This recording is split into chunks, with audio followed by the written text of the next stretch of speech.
I'm Andy Harris from Road Pro. We're known for selling electrical things for motorhomes, caravans, camper vans, things like batteries, solar panels, chargers, inverters, that sort of thing. But recently, we started selling electric bikes. Well, that seemed like a good idea to me. And the ones that we're selling come from a company called Mark2. Now, why are we selling bikes from Mark2? There's a very good reason. I've had one myself, this exact model, for 4 years, and it is, without any doubt at all, the best electric bike I have ever ridden. And I've tried quite a few.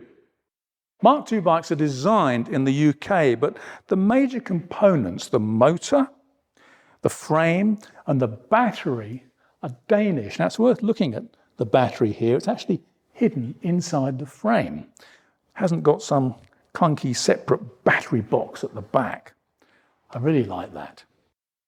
Being Danish, and the Danes know a little bit about bikes, the rest of the components are top quality as well. From the Shimano disc brakes, to the Shimano gears, 10 of them, to the rack. It has a stand, easy to use, very secure. An LCD screen showing your speed, mileage, and battery condition. The tyres, German and puncture resistant. Mud guards, front and back. Lights, front and back. And of course, a bell. One of my favourite things on this bike is this. Officially called the walk assist, I call it the throttle. And it's absolutely fantastic for getting away from traffic lights or any traffic fast, while you're pedaling, of course, but it gives you a huge burst of speed, which is very useful when you're in town. The other thing that appeals to me about it is the way it rides. The balance is fantastic. I drive a lot, or ride a lot in London, and sometimes I'm going very slowly, and sometimes I'm going very fast, and sometimes I'm going around tiny little streets, and sometimes along Park Lane, which is a dual carriageway. And wherever I am, it's just really comfortable, really responsive, and I feel really safe.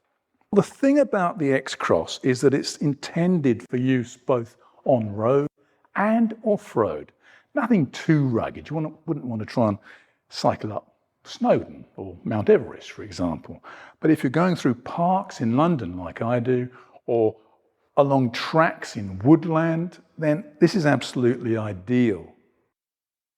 If you are on a hard surface, you can turn the suspension so that it doesn't bounce up and down, which means you go a little bit faster because you're not absorbing energy in the suspension. When you go off-road, you've got a bit of bounce to make things more comfortable. And speaking of comfort, the saddle. Well, this is an Italian-designed saddle. And of course, being Italian, it's got to be a bit macho. Although it's quite comfortable, it's actually not as comfortable as the optional, really comfortable saddle, which I've got, and believe me, it really is comfortable.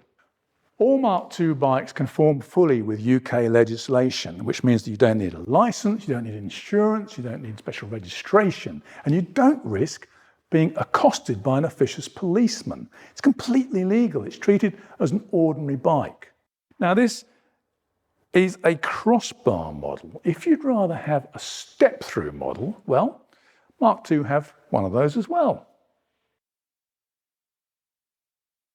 This is the Mark II X-Cross 450 step-through. It's almost identical to the Mark II X-Cross 520 with a crossbar. The main difference being, of course, well, it hasn't got a crossbar. But this particular bike also has 3 options which are available not only on the step-through, but also on the crossbar model. And they are a very comfortable seat, an extra large digital display centre mounted on the handlebars. And speaking of handlebars, this bike has got the swept back handlebars, which give you much greater comfort. Well, some people say they give you much greater comfort, and they're great if you want to play at being a Hell's Angel. Vroom, vroom, vroom, vroom, vroom, vroom.